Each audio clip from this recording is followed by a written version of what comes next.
हम लोग श्रीमद् भागवतम के दूसरे स्कंद के प्रथम अध्याय के प्रथम श्लोक को देख रहे हैं। आज दूसरा दिन है उसी श्लोक पे। मेरे पीछे बोली कौन बोल रहा है माइक? ओके।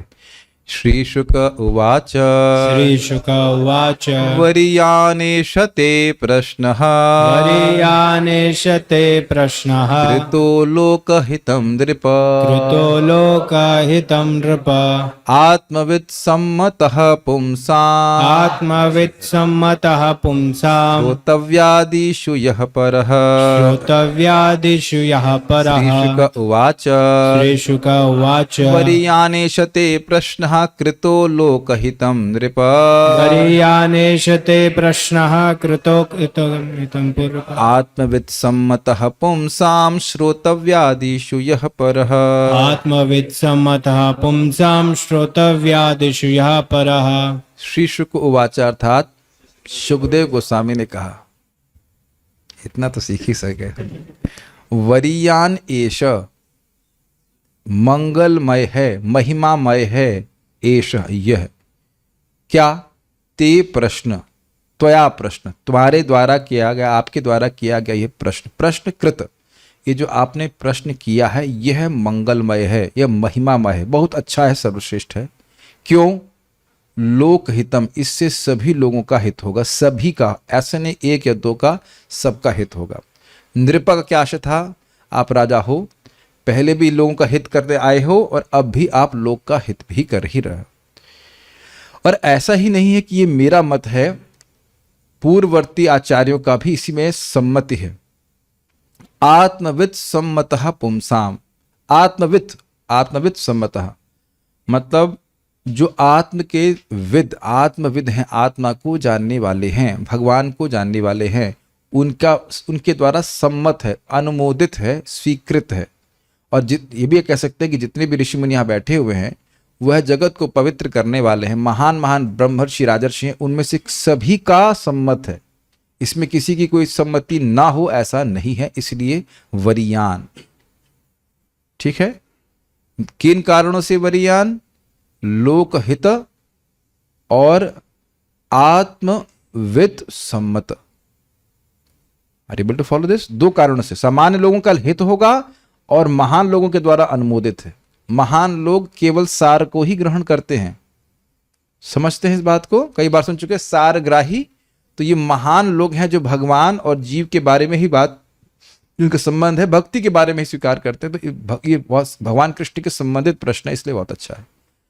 पुंसाम यानी इंसानों के लिए, श्रोतव्यादिषु जो श्रोतव्य,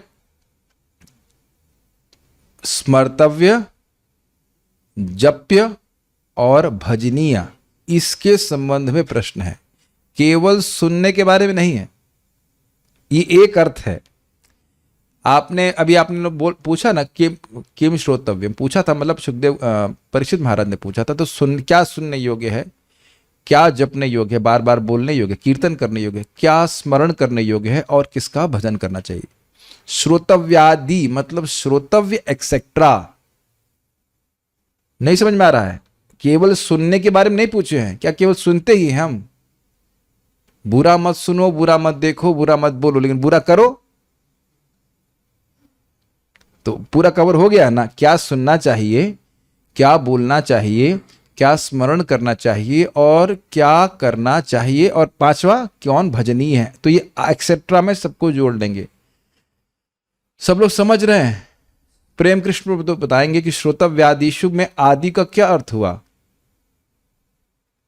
प्रश्न के अनुसार कौन भजनीय है, किसका जप करना चाहिए और कौन स्मरणीय है, ये सारी चीजों जो प्रश्न क्या था आप बताइए। दूसरा प्रश्न परीक्षित महाराज का क्या था? आपको नहीं पता है? Okay, will pass on to माता जी।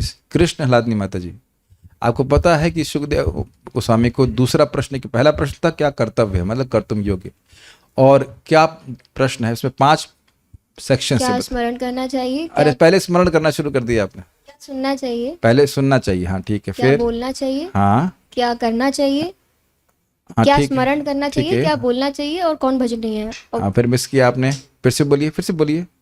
क्या सुनना चाहिए, क्या जपना चाहिए, क्या स्मरण करना चाहिए, क्या करना चाहिए, हाँ, और कौन किसका भजनीय। भजनीय।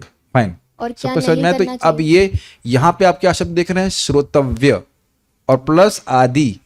आदि का मतलब श्रोतव्य आदिशु, सुनने के विषय में, बोलने के विषय में, स्मरण करने के विषय में और भजनीय के विषय में और करने के विषय में आपने जो प्रश्न किया, यह सभी इंसानों के विषय में ये बहुत यह मतलब ये जो प्रश्न किए आपने, ये पढ़ा, ये बहुत अच्छा है, बहुत सर्वश्रेष्ठ है। दूसरा अर्थ है जो प्रश्न सुनने चाहिए, श्रुतव्यादिश्वर, सुनने इत्यादि के संबंध में जो प्रश्न सुनने चाहिए उनमें ये सर्वश्रेष्ठ है। क्यों? क्योंकि यह जीव को परम पुरुषार्थ प्रदान करता है। इसकी व्याख्या कल करी गई थी कि देखिए, आत्मविद कोई व्यक्ति है, अध्यात्मविद है, वह उत्तर दे सकता है जीव के कल्याण के लिए, किसी के भी कल्याण के लिए, लेकिन जब जिज्ञासा हो तब। अब जिज्ञासा ही नहीं की जाएगी तो ज्ञान होने के बाद भी ज्ञान दिया नहीं जा सकता। इसीलिए तो भगवान बोलते हैं कि आप तद्विधि प्रणिपातेन परिप्रश्नेन सेवया उपदिक्षन्ति ते ज्ञानम ज्ञानिनः तत्तदर्शिनः। प्रणिपात, परिप्रश्न और सेवा, इस प्रकार के तीन उपहारों को जब गुरु को दिए जाता है तब उपदिक्षन्ति, तब उपदेश करते हैं। ऐसे फ्री में उपदेश कैसे करेंगे बताइए? संभव भी तो नहीं है। केवल आध्यात्मिक विषय की बात नहीं कर रहे हैं, कोई भी ज्ञान आपके पास है आप उसको तभी दे पाएंगे जब सामने वाले की जिज्ञासा हो। Is it not? आप लोग सॉफ्टवेयर इंजीनियर का ज्ञान भी किसी को तभी देंगे जब वो खुद उसको स्वीकार करने के लिए इच्छुक हो। आप बायोलॉजी के बारे में आप मेरे को तो नहीं पढ़ा सकते, इज इट नॉट? पढ़ाएंगे आप? आज तक आपने बायोलॉजी का ज्ञान क्यों नहीं दिया मुझे? मतलब ही नहीं है। क्यों मतलब नहीं है? क्योंकि मेरी कोई जिज्ञासा ही नहीं है। तो जिज्ञासा होना के बाद, जब जिज्ञासा की जाएगी तब तो ज्ञान ट्रांसफर किया जाएगा। तो ये प्रश्न आपने बहुत अच्छा किया है, क्योंकि इसका उत्तर जो आएगा वो सबके हित के लिए। मैं फिर रिपीट कर रहा हूं, श्रीमद् भागवतम अत्यंत उदार ग्रंथ है, वे किसी व्यक्ति वर्ग विशेष के लिए नहीं है, सभी के लाभ के लिए है। इसलिए सुखदेव गोस्वामी बहुत प्रसन्न है। अब हम लोग कल श्रीधर स्वामी पाद और चक्रवर्ती पाद की टीका को पढ़े थे। आज हम लोग शुरू करेंगे क्रम संदर्भ शिला जीव गोस्वामी जी की टीका है, उसको हम पढ़ेंगे। कहाँ थे? Page number 32। हम उसमें इस श्लोक को फिर से बोलेंगे, मेरे पीछे बोलिए। वासुदेव कथा प्रश्न, वासुदेव कथा प्रश्नः शास्त्रीन् पुनाति, पुरशास्त्रान् पुनाति, वक्तारं प्रच्छकं श्रोतुं, वक्तारं प्रच्छकं श्रोतुं, तत्पाद सलिलं यथा। तत्पादसलिलं यथा। भगवान वासुदेव की कथा के संबंध में जो प्रश्न है वह 3 प्रकार के लोगों को पवित्र करता है। बोलने वाला, पूछने वाला और सुनने वाला। बाईस्टैंडर कहा जाता है, जो खड़ा हुआ है, कुछ प्रश्न से मतलब नहीं है लेकिन सुन रहा है ऐसे।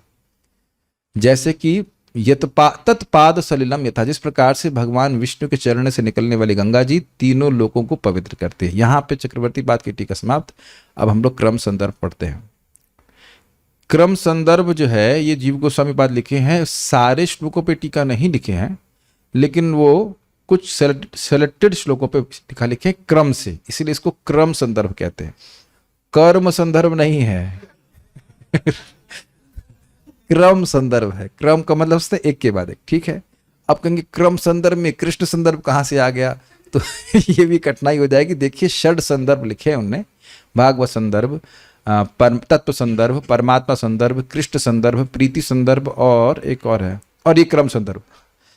तो अब वो क्रम संदर्भ में जो उनके डिटेल्ड वाले संदर्भ है उससे वो कोट करते, इसलिए वो यहाँ पे कोट कर रहे हैं कृष्ण संदर्भ 52 से। मेरे पीछे बोलिए। ये बता रहे हैं कि ये प्रश्न सर्वश्रेष्ठ इसलिए है क्योंकि ये कृष्ण के संबंध में है। ये प्रमाणित करना चाहते हैं जीव गोस्वामी जी। अपि मे भगवान प्रीतः, अपि मे भगवान प्रीतः, कृष्णः पाण्डुसुत प्रियः, कृष्णः पाण्डुसुतप्रियः, पैत्रेष्वसेय प्रीत्यर्थम्, पैत्रेष्वसेय प्रीत्यर्थम्, तद्गोत्रास्यात् बान्धवः। तद्गोत्रास्यात् बान्धवः। बिना आगे पलटे कोई बता सकता है कि श्लोक किसने बोला है? ये पिछले अध्याय में पढ़ा था, भीष्म पितामह ने। लिखा क्या है? 1.19.35। Very good. अरे भाई अगला स्लाइड देखने से पहले नंबर तो देखना चाहिए था। परीक्षित महाराज, अच्छा अच्छा नहीं, आपने नहीं बोला कि मैंने खुद ही लिखा है जानबूझ के आप लोग को एक्टिव रखने के लिए बोल रहा हूं कि भगवान अपी यहां पे निश्चितता के अर्थ में कि निश्चित ही भगवान मुझसे प्रेम कर रहे हैं, क्योंकि पांडव उनके प्रिय हैं और उन पांडवों के पूरे गोत्र को स्वीकार कर लिए, इसलिए उनके पिता की बहन के संबंध के कारण, कुंती के संबंध के कारण, इसलिए मुझको भी स्वीकार कर लिए हैं अपने बंधु के रूप में। इस कारण से सुखदेव गोस्वामी आप मेरे सामने आए हैं। अच्छा है, कुछ रिविजन भी हो जा रहा है। भगवान कृष्ण जो राजा पांडु के पुत्रों को अत्यंत प्रिय हैं, उन्होंने अपने महान भांजों तथा भाइयों को प्रसन्न करने के लिए मुझे भी संबंधी की तरह स्वीकार किया। इस श्लोक द्वारा श्री कृष्ण में ही अपनी रति व्यक्त करते हुए म्रियमाण व्यक्ति के श्रवण औचित्य विषय के बारे में प्रश्न करने के पश्चात महाराज परीक्षित उनसे भगवान कृष्ण के विषय में उपदेश देने की प्रार्थना करते हैं तथा राजा का अभिप्राय ज्ञात होने पर ही श्रील सुखदेव गोस्वामी ये श्लोक कहते हैं। अगला वाला, लेकिन हाँ ये श्लोक कहते हैं मतलब ये वाला, पहले इसको थोड़ा और पढ़ूंगा फिर समझाऊंगा। वरीयानेश ते प्रश्नः कृतो लोकहितं नृपा आत्मविद सम्मतः पुंसाम श्रोतव्या शिशुयः परः। श्री सुखदेव गोस्वामी ने कहा, हे राजन, आपका प्रश्न महिमामय है क्योंकि यह समस्त प्रकार के लोगों के लिए बहुत लाभप्रद है। इस प्रश्न का उत्तर श्रवण करने का प्रमुख विषय है और समस्त आध्यात्मवादियों ने इसको स्वीकार किया है। अब जरा यहाँ पे समझने का प्रयास कीजिए। दो श्लोक यहाँ जीव गोस्वामी जी कोट किए। पहला श्लोक यह इंगित करता है कि परीक्षित महाराज अपनी अत्यधिक प्रीति भगवान कृष्ण के संबंध में प्रस्तुत कर रहे हैं सुखदेव गोस्वामी को। Is everyone with me? देखिए एक बात समझिए, बहुत ध्यान से सुनेंगे तब आपको ये बात समझ में आएगी कि क्या बात कर रहे हैं, क्यों सुखदेव गोस्वामी जी बड़े खुश हैं। पता नहीं कि कितना समझ में आएगा भक्तों को, लेकिन हम प्रयास अपना पूरा करेंगे। बहुत सूक्ष्म दृष्टि से जीव गोस्वामी इसको एनालाइज किए हैं। 1.19.35 जो आपके सामने कोट किया गया है, उसमें यह दिख रहा है कि कृष्ण की मुझसे अधिक बहुत अधिक प्रीति है, इसलिए सुखदेव गोस्वामी जी यहाँ पे आए हैं। इसलिए आए हैं मतलब क्या सुनना चाहते हैं? कृष्ण के बारे में ही सुनना चाहते हैं। एक मैं को उदाहरण देता हूं, बड़ी रोचक उदाहरण। परम पूज्य राधानाथ महाराज की आपने पुस्तक पढ़ी होगी, जर्नी होम। तो उस वक्त महाराज जी सन्यासी नहीं थे, एक लड़के ही थे, और एक व्यक्ति के पास, एक वैष्णव के पास रुके थे रात में, जो भी रहा हो। तो वो उनसे बोला कृष्ण कुछ भगवान के बारे में बताइए। तो हर बार वो दामोदर लीला ही पढ़ाते थे। आपने पढ़ा होगा, वो हमेशा दामोदर लीला पढ़ाते, और वो भगवान श्री राम के भक्त थे। हाँ, बिहार की ही बात थी, बिहार में प्राय भगवान राम के भक्त हैं, वो शुद्ध भक्त थे वो। तो महाराज अरे पहले दिन भी आप दामोदर लीला पढ़ाए, दूसरे दिन भी आप दामोदर लीला पढ़ाए सुनाए, तीसरा दिन भी शायद 3 दिन तक ऐसा रहा दामोदर लीला ही सुनाए। तो कहते हैं देखिए, मैं जानता हूं कि आप कृष्ण के भक्त हैं और हम भगवान श्री राम के भक्त हैं, और हमको कृष्ण लीला में केवल यही लीला आती है, इसलिए हम यही सुना रहे हैं। आप समझ में आ गया? भाप गए कि ये किधर किस भगवान की देखिए सारे रूप, भेद नहीं करना चाहिए, लेकिन हर भक्त की भगवान के विशेष रूप के प्रति आसक्ति होती है। अभी गीता में आप कहानी सुनने वाले हैं हनुमान जी और अर्जुन के बीच में। भगवान कृष्ण को अगर हनुमान जी दिखेंगे तो भगवान श्री राम दिखेंगे, भगवान राम को अर्जुन दिखेंगे तो कृष्ण दिखाई पड़ेंगे। Does that make sense? तो यहां उन्होंने स्पष्ट किया कि मेरी भगवान कृष्ण में अत्यधिक प्रीति है। कृष्ण की मुझ में प्रीति है तो कि मुझ में, आप मेरी उनकी नहीं है, पर ये भी जानते हैं कि बचपन में बचाए हैं इत्यादि इत्यादि, जो भी कारण है, कृष्ण के प्रति अत्यधिक प्रीति है। तो जब वो पूछ रहे हैं कि म्रियमाण व्यक्ति को क्या सुनना चाहिए, तो अब ऐसा नहीं वो किसी देवता के बारे में जानने के इच्छुक है। इज इट टू सटल और एबल टू पिक अप? ये बोल रहे हैं कि उन्होंने अपनी आसक्ति कृष्ण के प्रति बहुत अत्यधिक आसक्ति सूचित कर दी। मान लीजिए, अब हमको कैसे समझाऊं, मान लीजिए आप प्रसाद लेने बैठे, क्या हमको भाई पराठा बहुत पसंद है, तो क्या मतलब पसंद है तो क्या मतलब रोटी लाई जाए? पराठा पसंद है तो मतलब रोटी नहीं, पराठा ही खाना चाहते हैं। भगवान विष्णु का आश्रय लिया है, लेकिन तब सुखदेव गोस्वामी जी नहीं आए हैं। गायत विष्णु गाथा बोल रहे हैं, तब सुखदेव गोस्वामी जी नहीं आए हैं। तो सुखदेव गोस्वामी को बोल रहे हैं कि इस श्लोक सुखदेव गोस्वामी को बोला गया कि नहीं? उनको बैठा दिया, फिर उनका गुणगान कर रहे हैं। सब भूल गए क्या आप लोग? भूलने के लिए आए हैं यहाँ पे? प्रभु जी प्रथम स्कंद समाप्त, कौन सा एग्जाम लेने वाले हो आप? 1.19.35 में वे अपने भाग्य की महिमा का वर्णन कर रहे हैं कि आप मेरे सामने आए हो, इसका मतलब भगवान की मेरी अत्यधिक प्रीति, भगवान की मुझसे अत्यधिक प्रीति है। अब भूल जाओ तो हम कुछ नहीं कर सकते। अब उसको लिंक कर रहे हैं वरीयान एषते प्रश्न। ये प्रश्न बहुत श्रेष्ठ है। सुखदेव गोस्वामी के भी आराध्य कौन है? कृष्ण है। और जो श्रोता है उसके भी आराध्य भगवान कृष्ण है। तो वो समझ गए, बहुत अच्छा प्रश्न किए हैं आप। यद्यपि आप देख रहे हो कि 37 और 38 में कृष्ण का नाम नहीं है, लेकिन वो क्यों वरीयान है? क्योंकि आप इसका उत्तर कृष्ण के चरित्र के ऊपर होगा। कृष्ण लीला से प्रकट होगी। इससे श्रेष्ठ क्या है? Are you able to pick up this? This is really subtle. सर्वश्रेष्ठ वस्तु बताइए जो सुनने योग्य है। तो सुखदेव गोस्वामी जी को तो भगवान कृष्ण की लीला ही खींच के लाई ना। ऐसे नाक पकड़िए या घुमा के पकड़िए, तो घुमा के प्रश्न किया जाएगा, सबसे अच्छी वस्तु बताइए। तो सबसे अच्छी वस्तु भगवान कृष्ण की लीला है, तो इसलिए बड़े प्रसन्न है। हम नहीं समझ में आता तो हम इससे अधिक हमारे पास सामर्थ्य नहीं है। ठीक है, वो प्रसाद पाइए, अब जो कुछ भी करना करिए। You have. कितने लोग कितने लोग को समझ में नहीं आ रही मेरी बात? ईमानदारी से बोले, हमको डांट नहीं रहे। डांटूंगा तब जब अभी प्रश्न कर लूंगा, फिर नहीं उत्तर दे पाएंगे। या ये भी समझ नहीं आ रहा है कि क्या समझ नहीं आ रहा है तो उसका कुछ नहीं कर सकते। देखिए, इसीलिए बोल रहा हूं, रोज आइए क्लास में। एक एक श्लोक को बहुत मेहनत करके सिखाया जा रहा है ताकि समझ पाए इस बात को। और आप देख रहे हैं कि पीछे की बातें आगे आ जा रही हैं। अभी आगे की बातें भी आएंगी पीछे। चलिए, अब समझ गए कि परीक्षित महाराज अत्यंत आग्रही हैं कृष्ण के विषय में सुनने के लिए। इनडायरेक्टली उसको पूछ रहे हैं कि सबसे अच्छी वस्तु क्या सुनने के लिए। क्या आपने कभी इस तरह से प्रश्न नहीं किए हैं? लोग करते हैं, उनको उत्तर भी पता रहता है और इनडायरेक्टली प्रश्न करते हैं बहुत लोग करते हैं। तो ये इस प्रकार से इनडायरेक्टली प्रश्न करें। कृष्ण का नाम नहीं रख रहे हैं, लेकिन वो ऑब्वियस है कि कृष्ण लीला से अधिक श्रेष्ठ कुछ भी नहीं है। तो इसलिए बड़े प्रसन्न है। इसीलिए वो है अभिनंदन कर रहे हैं इस श्लोक में। वरीयान एषते प्रश्न। आपका प्रश्न बहुत अच्छा है, क्योंकि इसका पर्यवसान अर्थात जैसे देखिए, बहुत सारी नदियां आ रही हैं और उसको वो कल्मिनेट होकर के लास्ट में जाके समुद्र में मिल जाती हैं। तो आपका प्रश्न बहुत अच्छा है, और वो प्रश्न कृष्ण की लीला में पर्यवसित होता है। पर्यवसित कर समझ रहे हैं, वहीं जाके मिलेगा, कल्मिनेट करेगा। ये बहुत अच्छा प्रश्न है। इसलिए आपके द्वारा किया गया प्रश्न मनुष्यों के द्वारा श्रवणीय विषयों के मध्य परह अर्थात सर्वश्रेष्ठ है। श्रवणादिशु से मतलब भाई, अब केमिस्ट्री के बारे में भी सुनते हैं और बायोलॉजी के बारे में सुन रहे हैं, ये भी सुन रहे हैं, वो सुन रहे हैं। श्रवण आदि, यहां पे श्रवण आदि का अर्थ क्या लिया गया है? श्रवण के बहुत सारे विषय हैं। Is the mind here only? जी।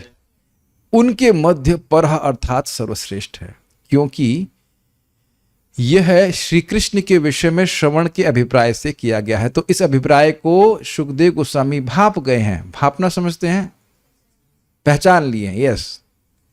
अथवा दूसरा अर्थ है, आपके द्वारा किया गया यह प्रश्न तो सुनने योग्य विषयों में भी परह है, अर्थात यह श्रवण आदि परम पुरुषार्थ को सिद्ध करता है, अर्थात श्रवण का अवसर देता है। अतः यह वरीयान अर्थात परम महान है, क्योंकि यह समस्त अवतारों के अवतारी श्री कृष्ण के विषय में प्रश्न है। अतः यह लोक हित के लिए पूछा गया है, परंतु आपने यह प्रश्न इसलिए पूछा है क्योंकि आपका एकमात्र श्री कृष्ण के प्रति ही निर्बद्ध प्रेम है, यह भाव है। थोड़ा समझने का प्रयास कीजिए। आपके द्वारा किया गया यह प्रश्न तो सुनने योग्य विषयों में भी परह है।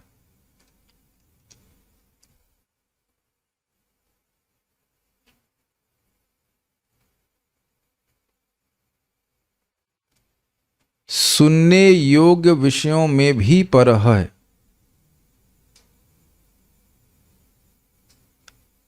बहुत सूक्ष्म अंतर है। श्रवणीय विषयों के मध्य परह अर्थात सर्वश्रेष्ठ है, क्योंकि यह है श्री कृष्ण के विषय में श्रवण के अभिप्राय से। तो क्लियर है।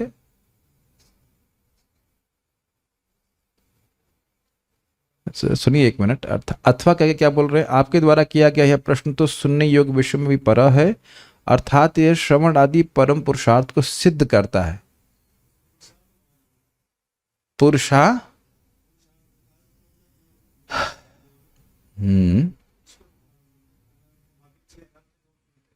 हाँ, एक यहाँ पे अर्थ ये है कि देखिए, इस जगत में व्यक्ति कुछ अर्थ प्राप्ति का प्रयास करता है जिससे उसको लाभ हो, लेकिन जीव को धर्म अर्थ काम मोक्ष आदि के जो पुरुषार्थ है उससे सुख नहीं मिलने वाला। परम पुरुषार्थ भगवत प्रेम है, तो वह भगवत प्रेम सिद्ध करने का अवसर देता है, यह इसलिए सर्वश्रेष्ठ है, ये बोल रहा है। ठीक है, अब ये बड़ा रुचिकर है। यद्यपि यह प्रश्न, ध्यान से सुनिए, यद्यपि यह प्रश्न लोक हित के लिए है, इसलिए बहुत अच्छा है, लेकिन आपने इसलिए पूछा है कि कृष्ण से प्रेम है। Are you able to get it? This is really really tasty. आप लोक हित के लिए नहीं पूछ रहे हैं वैसे लोगों का हित हो जाएगा, आप तो स्वयं आस्वादन करने के लिए पूछ रहे हैं। Are you able to get this? This is really nice. जैसे बछड़ा, जैसे वही एग्जाम्पल आप सुनते हैं, उपनिषद वाला के एग्जाम, गीता का क्या है? सर्व उपनिषदो गावो दोग्धा गोपाल नंदना पार्थो वत्स सुधीर भोक्ता दुग्धम गीता मृतम महत। सारे उपनिषद गाय के समान है और गीता क्या है? वो दूध के समान है, और गोपाल दूध को दुह रहे हैं, और बछड़ा आएगा तो दूध दुहा जाएगा। तो वो जो आप जानते हो कि जब बछड़ा दूध पीता है तो बछड़ा दूसरों के हित के लिए दूध नहीं पी रहा है Does that make sense? दूसरों के हित के लिए नहीं पी रहा है, लेकिन जो बाद में दूध बचता है वह भी दूध तो वही दूध है ना, अलग दूध है नहीं, उस दूध का आस्वादन हम लोग करते हैं। ये अमेजिंग अंडरस्टैंडिंग है कि नहीं? तो परीक्षित महाराज भगवान के बारे में प्रश्न कर रहे हैं, लेकिन वो अपने आस्वादन के लिए कर रहे हैं, जीव को समय से अर्थ ले रहे हैं, और इसका जो अब भागवत तो हमको सुनने को मिल गई इस तरह से, तो वह खुद आस्वादन कर रहे हैं और उसका उस आस्वादन का लाभ हम सबको हो रहा है। जैसे आप सोचिए, अगर आप जानते हो चैतन्य चरितामृत में रामानंद राय और चैतन्य महाप्रभु के बीच में संवाद है, तो रामानंद राय यह सोच नहीं रहे कि मैं लोक हित के लिए बोल रहा हूं, वो अपने आस्वादन के लिए बातचीत कर रहे हैं, उसको रिकॉर्ड कर दिया गया, उससे हमें लाभ हो रहा है। ठीक है, तो ये फिर से समझिए, आपने यह प्रश्न इसलिए पूछा है क्योंकि आपका एकमात्र श्री कृष्ण के प्रति ही निर्बद्ध प्रेम है। यह भाव, निर्बद्ध मतलब नितराम बद्ध, बंधा हुआ, प्रेम की डोरी, समझ रहे? आपका नितराम मतलब अत्यधिक, और बद्ध मतलब बंधा हुआ आपका प्रेम, ये भाव। आगे देखिए, यह कहा जाता है, मेरे पीछे बोलिए, मेरे संग बोल सकते हैं, नहीं मेरे पीछे बोलना पड़ेगा। वैयासके रीति वचस वैयासकीर्ति वचस् तत्वनिश्चयमात्मनः तत्वनिश्चयमात्मनः उपधार्यमतिं कृष्णे उपधार्यमतिं कृष्णे औतरेयः सतिं व्यधात्। औत्तरेयः सतिं व्यधात्। सूत गोस्वामी ने कहा, सुखदेव गोस्वामी से आत्मा के सत्य के विषय में बातें सुनकर उत्तरा के पुत्र महाराज परीक्षित ने आस्था पूर्वक अपना ध्यान भगवान कृष्ण में लगा दिया। श्रीमद् भागवत 2.4.1। अब यह क्यों बोल, श्लोक क्यों कोट किया गया? क्यों इसलिए कोट किया गया है कि उनका भी मन भगवान कृष्ण में ही था। धत्त चित्तम ईशे, परीक्षित महाराज का चित्त भगवान में ही लगा था और उसको और उसी में ही लगाना चाहते थे, कहीं और नहीं लेके जाना चाहते थे। और यहां प्रमाण दे रहे कि हाँ, जो सुखदेव गोस्वामी बोले उससे परीक्षित महाराज का चित्त भगवान कृष्ण में और अधिक लग गया। Does that make sense? तो वो प्रमाण दे रहे हैं कि हम ऐसे अपने मन से नहीं बोल रहे। परीक्षित महाराज भी कृष्ण में अपने चित्त को चाहते थे लगाना, और ये समझते हुए सुखदेव गोस्वामी जो बोले तो उनका चित्त कृष्ण में ही लगा। आपको मैं कई बार बोल चुका हूं, जो सुनते हैं उसके पीछे हमारा चित्त लगता है। Do you agree?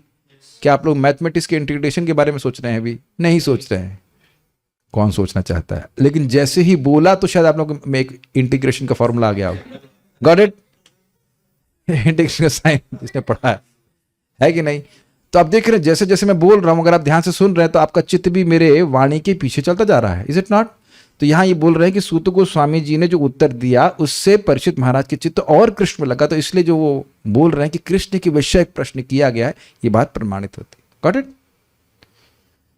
सतिम व्यधात अर्थात उन्होंने तीव्रता से अपनी मति को श्री कृष्ण में ही विशेष रूप से एकाग्र किया, यह अर्थ है। ओके, यानी कि जो परीक्षित महाराज चाह रहे थे, क्या चाह रहे थे? कृष्ण के बारे में सुनना चाह रहे थे, तो उसी के अनुरूप सुखदेव गोस्वामी जी बोले और उनका चित्त और भगवान में लग गया। अब कहेंगे ये तो परीक्षित में पढ़ाया नहीं है। मैंने बोला ना, आगे पीछे सब कुछ चलेगा। यहाँ पे जीव गोस्वामी जी मानते हैं कि आप लोग सब पढ़ चुके हैं। ओके, तो मैं इसीलिए आप लोगों की सहायता कर रहा हूं उसका कंटेक्स्ट समझाने में, बाकी आप उसको जैसे जैसे देखेंगे तो और समझ में आएगा। परीक्षित महाराज बाद में कहते हैं, ओके मेरे पीछे बोलिए, एतद् वेदितुमिच्छामि एतद्वेदितुमिच्छामि तत्त्वं तत्त्वविदां वर तत्त्वं तत्त्वविदां वर हरेरद्भुतवीर्यस्य हरेरद्भुतवीर्यस्य तथा लोकसुमङ्गलाः। तथा लोकसुमङ्गलः। राजा ने कहा, राजा परीक्षित ने कहा, मैं जानने का इच्छुक हूं अद्भुत शक्तियों से संपन्न भगवान से संबंधित कथाएं निश्चय ही समस्त लोगों के प्राणियों के लिए शुभ हैं। श्रीमद् भागवत 2.8.2। तो अब यह भी और क्लियर हो जाएगा, अब 8वें अध्याय में और क्लियर हो जाएगा कि परीक्षित महाराज भगवान कृष्ण के बारे में ही सुनना चाहते थे। और वैसे इतना क्लियर होने की दिक्कत भी नहीं है। इसी अध्याय के 5वें श्लोक में आप सुन लेंगे, तस्मात् भारत सर्वात्मा भगवान ईश्वरो हरि श्रोतव्य कीर्तितव्यश्च ध्येय पूजस्तनितदा। जो उत्तर दे देंगे, ध्येय पूजस इच्छता भयम, जो भी, तो वो प्रश्न का उत्तर दे देंगे। पर सुखदेव गोस्वामी तो उससे अलग थोड़ा चले जाएंगे परीक्षित महाराज, लेकिन ये यहाँ पे सत्यापित कर रहे हैं कि परीक्षित महाराज की भगवान श्री हरि कृष्ण के बारे में ही सुनने की लालसा थी। मैं मान रहा हूं कि आपको समझ में आ गया। कथयस्व महाभागा यथाहम अखिलात्मनि कथयस्व महाभाग यथामहमखिलात्मनि कथयस्व महाभागा यथाहम अखिलात्मनि कथयस्व महाभाग यथाहमखिलात्मनि कृष्णे निवेश्य निस्संगम मनस्य तक्षे कलेवरम कृष्णे निवेश निसंगम मनस्त्यक्षे कलेवरम। हे परम भाग्यशाली सुखदेव गोस्वामी, आप मुझे कृपा करके श्रीमद् भागवत सुनाते रहें, जिससे मैं अपना मन परमात्मा भगवान श्री कृष्ण में स्थिर कर सकूं। ये लोग अलग व्यक्ति नहीं हैं, परमात्मा वही भगवान श्री कृष्ण हैं, और इस प्रकार भौतिक गुणों से सर्वथा मुक्त होकर अपना ये शरीर त्याग सकूं।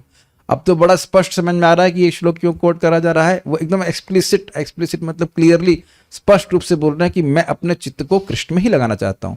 तो ये सब बातें प्रमाण दे रहे हैं जी गोस्वामी जी कि ये क्यों वरियान बोल रहे हैं। सुखदेव गोस्वामी जी इस प्रकार से अभिनंदन क्यों बोल रहे हैं, क्योंकि इन प्रश्न का अगर उत्तर है उसका पर्यवसान भगवान कृष्ण की लीला में होगा। ओके, ठीक है। यद्यपि कृष्ण का नाम आपने नहीं सुना है।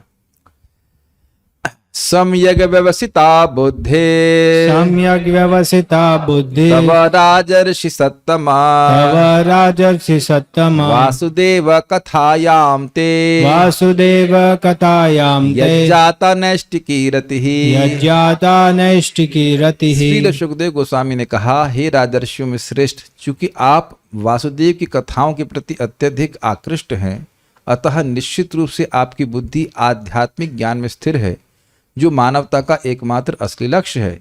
चूंकि ये आकर्षण अनवरत रहता है, अतएव निश्चित रूप से उत्कृष्ट है। तो यहाँ पे श्लोक क्यों कोट किया गया? यह प्रमाणित करने के लिए सुखदेव गोस्वामी जी भी स्पष्ट बोल रहे हैं कि हाँ जी, आपका मन तो कृष्ण में ही लगा हुआ है। 3-4 श्लोक कोट किए गए। एक कि सुखदेव गोस्वामी की बात सुन करके परीक्षित महाराज का मन भगवान कृष्ण में लगा। और यह भी देखिए, फिर से एक बार देख लीजिए, सारे श्लोकों को देख लीजिए क्या क्या कोट किया गया है। अपि में भगवान प्रीतः के द्वारा समझाया गया कि कृष्ण में मेरी प्रीति है, और कृष्ण इसीलिए आप सुखदेव गोस्वामी मेरे सामने आए हैं, तो कृष्ण के बारे में सुनने के इच्छुक हैं। उसके बाद वरियान ये शब्द ये प्रश्न किया। जीव गोस्वामी जी बोल रहे हैं कि उसके बाद मतलब अब इसके 2-3 श्लोक के बाद ही यहाँ पे सुखदेव गोस्वामी प्रशंसा कर रहे हैं, क्योंकि आपका प्रश्न भगवान कृष्ण के संबंधित है, इसलिए सर्वश्रेष्ठ है। और इसको प्रमाणित करने के लिए यहाँ पे बोला कि व्यासकी के द्वारा, यानी कि सुखदेव गोस्वामी जी के द्वारा जो तत्व का निरूपण हुआ, उससे भगवान कृष्ण में औत्तरेय अर्थात उत्तरा के पुत्र परीक्षित महाराज की मतिम व्यधात, उनकी मति एकदम फिक्स हो गई। तो कहीं यानी कि बात कहीं और नहीं गई है, केवल कृष्ण के संबंध में गई है। Is it okay? उसके बाद कोट किया, एतद् वेदितुमिच्छामि।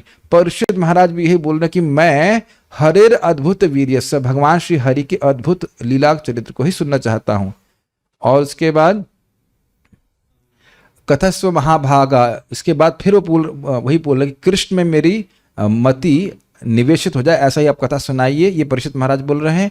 और फिर उनको गुणगान कर रहे हैं सुखदेव गोस्वामी की आपकी बुद्धि सम्यक व्यवस्था, सम्यक संकल्प वाली है राजर्षि सत्तमः, क्योंकि वासुदेव कथा में आपकी नैष्टिकी रीति फिक्स्ड रहती है, हिलती नहीं है, बस कृष्ण के बारे में सुनना चाहते हैं। तो बेसिकली यहाँ पे जीव गोस्वामी जी प्रमाणित किए कि प्रश्न यद्यपि कृष्ण का नाम नहीं रखा गया है, परीक्षित महाराज के प्रश्न में कृष्ण भगवान का नाम नहीं है, लेकिन उनकी इच्छा कृष्ण के बारे में ही सुनने की है, और वो आगे के श्लोकों से भी प्रमाणित करते हैं। अब जानते हैं कि भागवत अध्यापन है, is not a story line here. अगर आप स्वयं से प्रयास नहीं करेंगे तो भी आपको जूस मिलेगा, जो क्लास के बाद मिलता है, लेकिन क्लास में जो जूस है वो तभी मिलेगा जिसको पढ़ करके आएंगे। एक बार पढ़ के आएंगे, एक बार सुनेंगे, और उसके बाद फिर पढ़ेंगे, और उसके बाद ओपन है, सबके पास नंबर है एटलीस्ट टेलीग्राम का, और आप पूछ सकते हैं क्या समझ में नहीं आया। और नहीं तो देखिए, अगर ऐसी स्थिति रहे कि ये समझ में नहीं आया कि क्या समझ में नहीं आया, तो कठिन होगा इस कथा को समझ पाना। ये होता है, जैसे मुझे केमिस्ट्री में बिल्कुल रुचि नहीं थी, तो मुझको ये भी समझ में नहीं आता था कि हमारे केमिस्ट्री के सर बोल क्या रहे हैं, कुछ तो बोल रहे हैं। अब यहाँ भी ऐसे चलाना चाहते हैं तो आपकी इच्छा। एक बात आप समझ लीजिए, यहाँ पे हैं सब भक्त लोग, मैं कोई डांट नहीं रहा हूँ, शास्त्र को ऐसे ही समझना चाहिए। एक श्लोक भी आपने पूरे दिन में समझ लिया, आपका पूरा दिन चरितार्थ सफल हो गया, कृतार्थ हो गया। मैंने सुना है, आप सत्यापित कीजिएगा, परम पूज्य राधा गोविंद महाराज शायद गांव में कहीं जाते थे जब प्रचार के लिए, तो एक श्लोक भागवत का लिख देते थे और पूरा दिन उस पर सोचते थे। गलत तो नहीं बोले, हम तो सुने हैं, आप लोग देखे ही होंगे, इज इट नॉट? और इसीलिए महाराज इतनी सी बातें बोलते हैं, उसको मनन करना, समझे, खा लिया आपने, उसको डाइजेस्ट कर लिया। तो ये आप लोग की इच्छा है, आप लोग का अपना प्रयास है, जैसे कितना करना चाहते हैं। एक श्लोक भी आपने अगर अच्छे से पकड़ लिया तो उसकी व्याख्या भी आप तभी कर पाएंगे जब आपने उसको पकड़ा है, पकड़ समझते। अगर इधर भी ना छोड़िए, आप लोग सब कुछ तैयारी किए होंगे आईटी फाईटी की जो भी है, उसमें ऐसा नहीं कि आपने कितना पढ़ लिया उसका कोई महत्व नहीं है। उसको एक एक टॉपिक को कितना पकड़ समझते हैं, एकदम अच्छे से समझ लिए तब बात होती है। आप तो टीचर हैं, आपको बिना पकड़े आप पढ़ा देते हैं, ऐसा नहीं हो सकता ना। एक एक विषय को ठीक से पढ़ते समझते तब हम समझा पाते हैं। So this is how it is there. So I can only request devotees, बाकी आप जैसे चाहे करें। पूर्व में मेरे द्वारा कहीं अन्य अवतारों की कथा का आपने अभिनंदन किया है, परंतु चूंकि आप श्री वसुदेव नंदन की कथा के प्रति नैष्टिकी अर्थात स्थायी रूप से नृत्य विकसित हो गई है, अतः आपकी बुद्धि सम्यक व्यवस्था अर्थात परम रस विदग्ध अर्थात परम रस का आस्वादन करने में पूर्णतः निपुण है। ये अर्थ है। क्या कहना चाहते हैं? 2.8.3 मतलब कुछ बीच में और बातें आएंगी भगवान के अवतारों के संबंध में भी, बहुत शॉर्ट में वर्णन होगा। ब्रह्मा जी का संवाद को लेकर के दूसरे अध्याय में आप देखेंगे, शॉर्ट में भगवान के विभिन्न अवतारों के बारे में होगा, लेकिन ये उसके बाद वह कृष्ण के बारे में सुनना चाहते हैं। मेरी बात समझने का प्रयास कीजिए, मैं क्या बोल रहा हूं। अभी आप आगे बढ़ेंगे तो बीच में कुछ भगवान के सारे अवतारों का थोड़ा थोड़ा वर्णन आएगा। उसके बाद ये श्लोक आ रहा है, तो उसमें भगवान वासुदेव कृष्ण के बारे में सुनना चाहते हैं। तो आप जानते हैं कि भगवान कृष्ण की लीलाएं और अधिक आस्वादनीय है, अन्य अवतारों से भी और अधिक आस्वादनीय। इसीलिए दशम स्कंद केवल भगवान कृष्ण की लीलाओं को ही समर्पित किया गया। Does that make sense? और अब जो लोग जानते हैं या नहीं जानते, अगर सुनते हैं कम से कम पता होगा, कृष्णे न अद्भुत चरितम करके क्या है, स्तोक चरितम, कृष्ण स्तोक चरितम। भगवान कृष्ण की बाल लीलाएं बहुत सुंदर हैं। वो इतनी सुंदर हैं कि जो सामान्य लोग हैं, जो भौतिकतावादी लोग हैं, उनके मन को भी आकृष्ट करने वाली है। अभी श्लोक मुझे याद नहीं आ रहा है, लेकिन ऐसा हम लोग कई बार सुनते। दशम स्कंद में महाराज कुछ बाल चरित्र के ऊपर कुछ एक श्लोक कोट करते हैं उसके ऊपर। तो कह रहे हैं यहाँ पे कि इस प्रकार से भगवान कृष्ण की कथा को आप सुनना चाहते हो, यद्यपि आपने अवतारों कथा को सुना है, अर्थात आपकी बुद्धि परम रस विदग्ध है, विदग्ध मतलब एक्सपर्ट, और परम रस का आस्वादन करने में समर्थ है। ये कहना चाहते हैं। कहने का अर्थ यहाँ पे ये है कि भगवान कृष्ण की लीलाओं को आस्वादन करने की आपकी विशेष योग्यता है। ये जीव गोस्वामी समझा रहे हैं इस प्रकार से। ये उनका सुखदेव गोस्वामी जी का आशय है कहने का। तो कहने के बाद सारी यही है, सारा समराइज कर दें कि यद्यपि परीक्षित महाराज जी ने भगवान कृष्ण का नाम अपने प्रश्न में नहीं लिया था, लेकिन उनका प्रश्न भगवान कृष्ण के ऊपर ही था कि हमें कृष्ण की लीला सुननी है, मुझे कृष्ण के पास वापस जाना है। आप देखिए अपने पे ही देखिए, हम लोग कोई भक्ति, तो हम खाली भक्ति का प्रयास कर रहे हैं, फिर भी दिन और रात जो भी भगवान कृष्ण के बारे में बात होती, कृष्ण कृष्ण ही मुख से निकलता है। ऐसा नहीं कि अन्य अवतारों की कथा हम सुनते नहीं हैं, जब आविर्भाव होता है तो हम सुनते हैं, आस्वादन करते हैं, लेकिन कृष्ण के बारे में चर्चा, कृष्ण या महाप्रभु दोनों में भेद नहीं है, अधिक सुनना चाहते हैं। सामान्यतः इस्कॉन के भक्त अधिक सुनते हैं, इज इट नॉट? तो कृष्ण के भक्त हैं, कृष्ण के बारे में सुनते हैं, ये बिल्कुल सही है। जहाँ जिसकी भक्ति है, जिस प्रकार के भगवान के जिस भगवत स्वरूप में जिसकी आकर्षण है, उधर उन्हीं के बारे में कथा सुनता है व्यक्ति। ठीक है, तो ये सब बात बोल रहे हैं, इसलिए आपका प्रश्न वरीयान है, सर्वश्रेष्ठ है, क्योंकि कृष्ण के विषय में है। ओके, तात्पर्य यह प्रश्न स्वयं ही इतना उत्तम है कि यह श्रवण करने या सुनने का सर्वश्रेष्ठ विषय है। ऐसा प्रश्न करने तथा श्रवण करने मात्र से मनुष्य को सर्वोच्च जीवन सिद्धि प्राप्त हो सकती है। ये कहाँ सुना था? जीव गोस्वामी जी की टीका से अभी पढ़ा। ये परम पुरुषार्थ की प्राप्ति कराने वाला है। कृष्ण के विषय में, कृष्ण की लीला के बारे में पूछा जा रहा है, जो जीव को परम रस देने वाली। देखिए, थोड़ा समझने का प्रयास कीजिए, भगवान कृष्ण भी चैतन्य महाप्रभु के रूप में क्यों आते हैं? अगर आप चैतन्य चरितामृत पढ़ते हैं तो बड़ा स्पष्ट है कि वो कहते हैं कि पूरा विश्व वैदिक भक्ति करके मेरे वैकुंठ की प्राप्ति करता है, लेकिन इसके द्वारा मैं उनके काबू में नहीं आता हूं। Are you able to follow this? Yes. तो इसलिए भगवान श्री कृष्ण राग मार्ग की भक्ति का प्रवर्तन करने के लिए अवतरित होते हैं। राग मार्ग समझ रहे हैं, जिसमें स्पॉन्टेनियस भगवान कृष्ण से प्रेम हो रहा है। कृष्ण से इसलिए नहीं प्रेम हो रहा कि वो भगवान है, वो हमारे प्रियतम हैं, या हमारे सखा हैं, हमारे स्वामी हैं, और क्या हो गया, वात्सल्य भाव में। इससे कृष्ण को भी अधिक सुख मिलता है। Are you able to follow this? माता मोरे पुत्र भाव करे ना पालन ताड़न, ऐसे करके करे ना ताड़न, ऐसे करके कि माता छड़ी दिखा, ए तुम बहुत क्या कहते हैं, डिस्टर्ब नहीं, वानर बंधु मंथनी स्फोटक, ऐसे करके जब माता यशोदा डांट लगाती हैं तो कृष्ण को बहुत अच्छा लगता है। और कहते हैं वेद की स्तुति के भी हमको उतना अच्छी नहीं लगती जितना कि ये गोपियों की जो गाली है या माता यशोदा की डांट है। तो ये विशेष प्रकार के राग मार्ग की भक्ति का प्रवर्तन कृष्ण करने के लिए आते हैं। अन्यथा युग धर्म की स्थापना तो क्या कहते हैं, युगावतार भी कर सकते हैं। Does that make sense? Brahma ji के दिन में एक बार कृष्ण क्यों आते हैं? राग मार्ग की भक्ति का प्रवर्तन करने। ये सब कहां से बोला जा रहा है? कोई प्रमाण है? चैतन्य चरितामृत में पढ़ाया गया है इसको, आदि लीला में, ये भी ग्रंथ है। हाँ, और हाँ, हमारे पास 2 सेट अवेलेबल हैं। जो भक्त के पास ना हो वह लूट के ले जा सकता है और उसको पढ़ सकता है। Okay, sponsor is here, already there. तो हम बात कर रहे थे सर्वोच्च सिद्धि की। तो सर्वोच्च सिद्धि वैकुंठ की प्राप्ति नहीं है, ये बोलना चाहिए। मैंने सब बातें बोली। सर्वोच्च सिद्धि है भगवान कृष्ण के गोलोक वृंदावन में अपने स्वरूप में स्थित जाना। कुछ लोगों को शायद नहीं पता कि आत्म साक्षात्कार का अर्थ क्या है, शायद नहीं पता हो, कुछ लोगों को पता भी होगा। इसको मैं यहाँ से कनेक्ट करना चाहूंगा। आत्म साक्षात्कार मतलब हर जीव का भगवान से एक विशेष संबंध है।